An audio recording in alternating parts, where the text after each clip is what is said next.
Ouch, ouch, kitty cat. Ouch, ouch, ouch, kitty cat. Ouch, ouch, ouch, ouch, kitty cat. She wants to use me as a pincushion. Friends, welcome back to Mostly Fictional Tales. I am your host, Rathgar. Our guest, a retired theater professor, Bob Jensen, invites us into his world, a world where the theater stage and untamed wilderness collide. From creating magic moments in the spotlight to navigating nature's wonders, Bob's life is a masterpiece painted with vivid experiences. His story will leave you inspired and captivated. I know I am.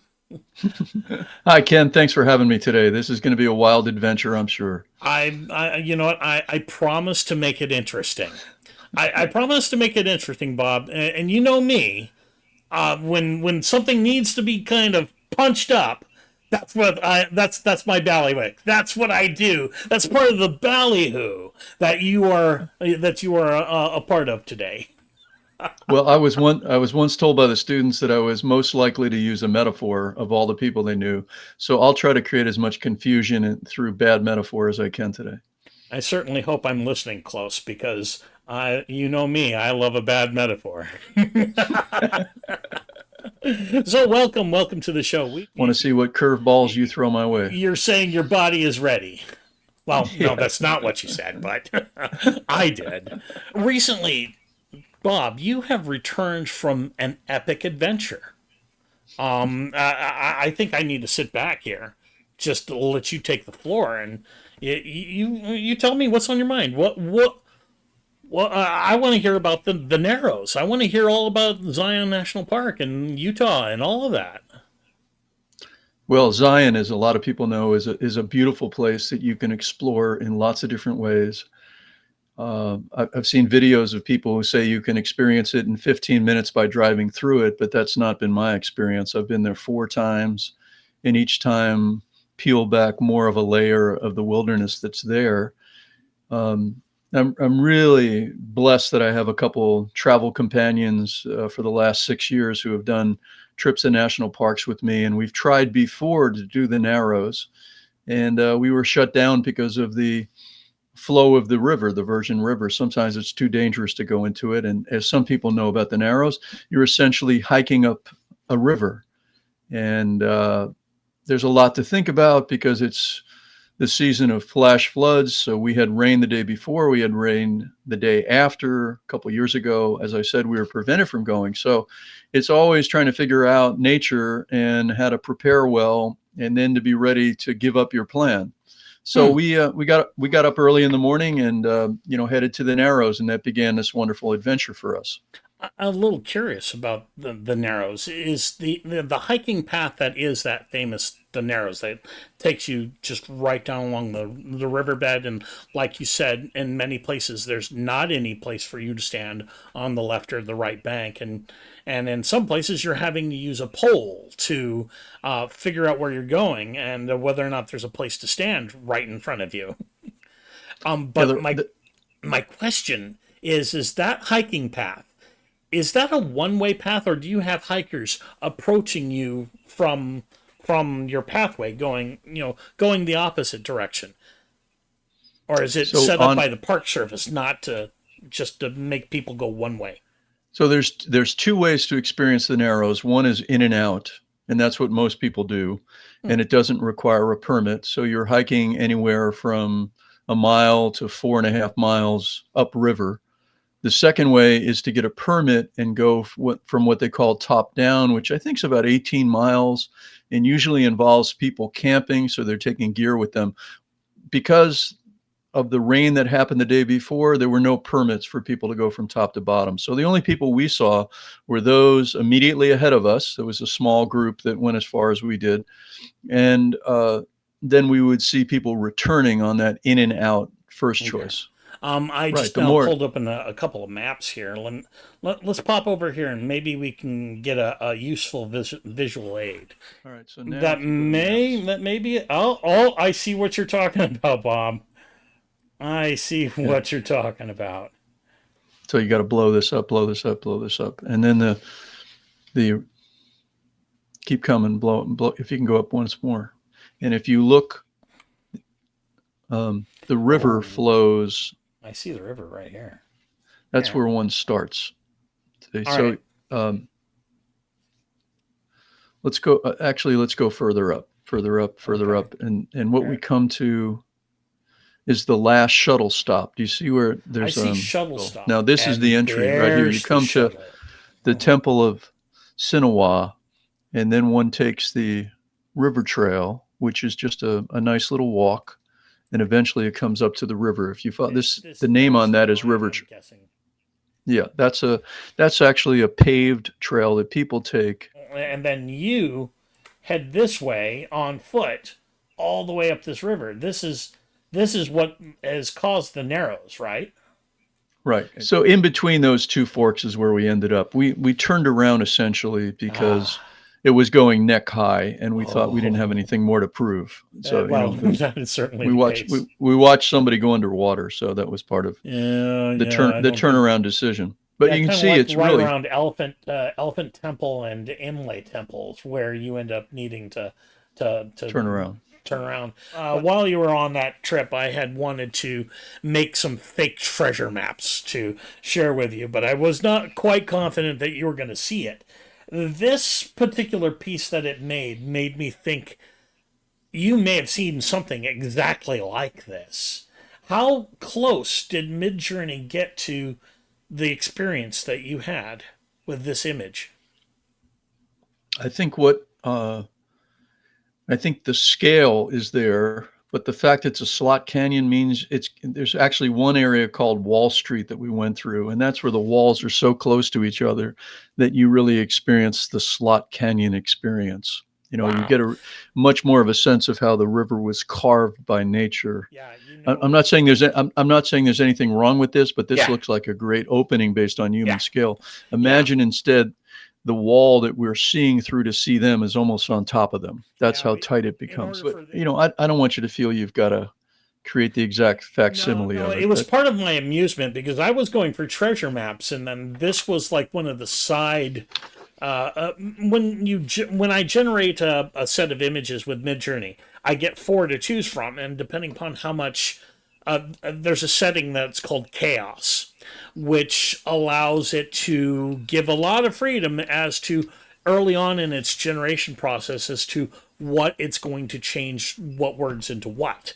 And in some of these, it lost the map aspect altogether, but it has these small figures down in the corner, just for a sense of scale. And I thought that the textures of the rock and the weathering made it look like it was from. This would never be anywhere where you would see. This is fake.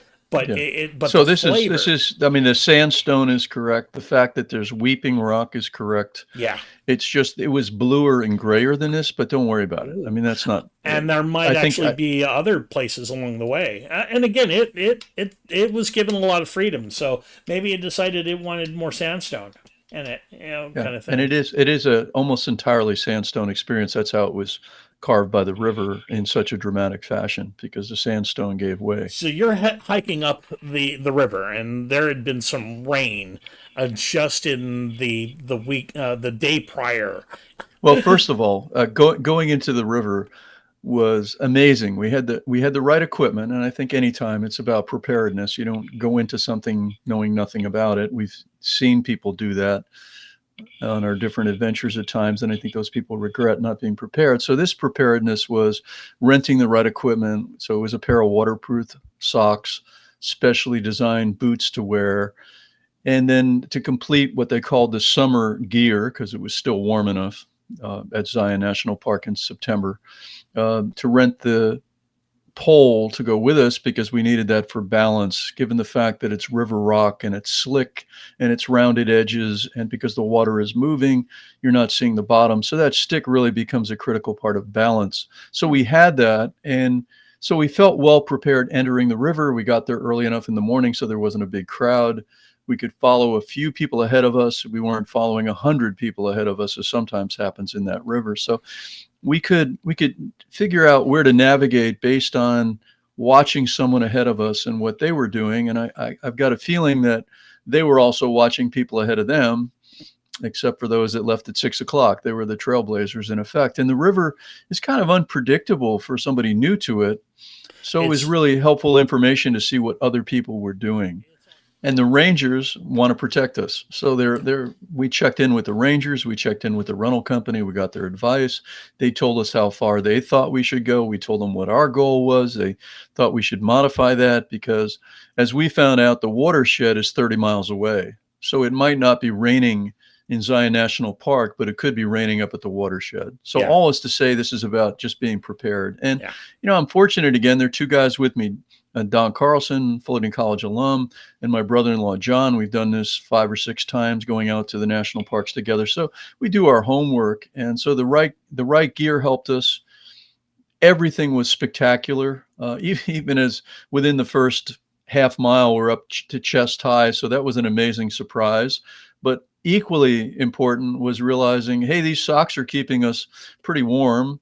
We're not miserable. The water temperature is pleasant. Let's keep going on. And so we had a, I don't know, 3 or 4 hour experience where we'd come around a turn and the internal monologue is, wow. Yeah. And so, we'd pause, debating whether to take pictures or not. All those kinds of things made it so special every moment. That And thing then for that me, you 'cause said right there, that internal monologue, I have felt that only in one other place, and that was Carlsbad Caverns down in New Mexico. And I think that's the same urge, is that, do I stop here and take a photo, or do I walk another 10 feet and take another great photo? Or Yeah, I've been in lots of situations where that urge to take a picture has to be tempered by a real commitment to being in the moment, and not yeah, just feeling like you're recording the moments. We're not yeah, coming in with a video camera and doing the whole thing. So for me, and the other issue for me is balance. So a lot of the time I was figuring out how not to fall. I fell twice. I went underwater twice. no, I, okay. I was not as graceful as the other people around me. And You seem to be in one piece still, so hey, yeah. I think that worked out fairly well. Well, I think the guys that I hike with always wait for me, always look out for me, always checking in for me. That's been the story of our relationship for a long time. In fact, the whole hiking experience was put into my imagination by Don Carlson, who sensed that I was coming out of being sick after retiring, and he offered hiking as the centerpiece of what became my wellness program. So Don's always watching out for me. My brother-in-law does too. So when we finally got to that decision point where we saw people up to their necks in water, heard a story from a couple people that someone had gone underwater a moment before. We said, you know what? We've gotten an exceptional experience. We're really not out to prove anything. We're not going into any record books. Let's just enjoy what we've done, and let's turn around and come back. Mhm. And the going back was just as spectacular, but now we had the experience of knowing how to do the river. Mm. So we felt probably with greater confidence we knew what we were doing, and it was a much shorter length of time to come back. And imagine when we got to the trailhead, there were 100 people entering the Narrows. And most of them were not Mhm. prepared, and most of them were shocked by what they were experiencing and probably Uh, turned around a few minutes later. So anyway, we had a great experience. I'm seeing that in my mind's eye. I mean, I feel like I'd be one of those schlubby people going, "Where's my walking pole? I didn't get one. I can't do the thing." There were people in flip-flops, and I'm not putting Oh, them down. They just I hadn't would spent I any would time not do the figuring it flip. out. Yeah, I would not do the flip flops. I have enough sense to wear proper footwear, but I get what you mean. I get what you mean. I'd like to remark on that. The hiking and your wellness program, that actually seems to be working really fine, really wonderfully. I'm going to say you look like you're in better shape than I am, Bob. Well, He it's says that with everything's an relative. accusatory stab. No, no, no. I I hope I am no hero of this story. All I am is I've got thanks to Don's invitation, thanks to the help of some doctors, thanks to the support of lots of people. I mean, I'm part of a hiking community that regularly hikes locally in Southern California. And all of those people, have been very supportive to me as I go through the aches and pains of growing older. And we kind of we sort of modify what we're doing. But so I had to change my diet. I had to try to lose some weight. I need to lose some weight again. Speaking of diet, oh, you can't see that on your side here. Why don't we set that up again? No, I don't have it up on the record here. I don't have my screen up here. Let's try that. All right, so Bob, you said you had to make a lot of changes to your diet. I mean, well, I've given it a go, but that looks too tasty to not consume with wild abandon. So, Bob, is it worth it to give up these lovely chicken enchiladas? What they say. What they say is everything in moderation. Everything. Well, if my enchiladas look like this, then usually I can pass that up. But when they get like this, Bob, come on. In my defense, that looks tasty, doesn't it? I am not the role model for dieting, but I've tried to improve my diet. My wife is a great cook and has taught me the advantages of a balanced diet. But you have to remember, at the college, I would be going from one meeting to another meeting. I'm grabbing a burrito on the way. I'm drinking my fifth cup of coffee. I was not taking good care of myself. Oh, now I have a little bit more time to address that. Yeah, I'm feeling it. It is a thing that you do need to do. I am feeling its effects as not having done enough of it. But then again, I'm not sure many of us do. We do structure our lives where it makes taking care of ourselves a hard thing. There's no dollar amount that we can, hand over to our landlord for taking care of ourselves. We're in late stage capitalism, where if you want to buy a new car these days, you have to have an income of over $100,000, let alone buying a house. Unless you want to go live off in Tucson, and even in Tucson, it's it's getting rough out there, Bob. It's getting rough out there. However, I'm actually rather hopeful that things will get a lot better. I'm excited about many things that are coming down the pike, and rather hopeful. I don't want to do any sort of like, hey, did you hear about this one thing right here? Because I'm sure next week it's going to become dated, and we don't want that in the episode. So. I'm still an optimist. I still believe in people and sort of the innate goodness of people. I recently, Sandy and I adopted 2 rescue dogs, and it was just beautiful to see the commitment these people made to animals, of all things, right? And one dog's from Guatemala, one's from Mexico, and I just loved what they said, about we don't give up on these animals. In fact, if it doesn't work out for you, bring the animals back to us. And I think that notion of people coming together for a common purpose, that's still very much alive in the world. They don't get the headlines that at times are so upsetting to us, and there are clearly many things wrong in the world. But I really love when people get together on a project and there's humanity in that, because they're sharing a common vision. So there's still a lot of people doing those things, and I've met in my lifetime so many remarkable people that encourage me about humanity. I'm glad. I'd like to aspire to be one of those people. I don't think I've gotten there quite yet, but I'll check in with you and along the way and make sure that you're kept informed of the entire process here. Thank you all again for joining me and Bob on Mostly Fictional Tales. If you like what we've done and you need to see us do more, then you can help out in a few different ways. Like, share, subscribe, and comment on this video. I know it doesn't sound like a lot, but it pleases the YouTube algorithms, so please help out. But if you're a real difference maker, head over onto Patreon. The link is in the description below. I cannot make this show without you. Until then, I have been your host, Rathgar, and I remind you to be good, but if you cannot be good, don't be caught.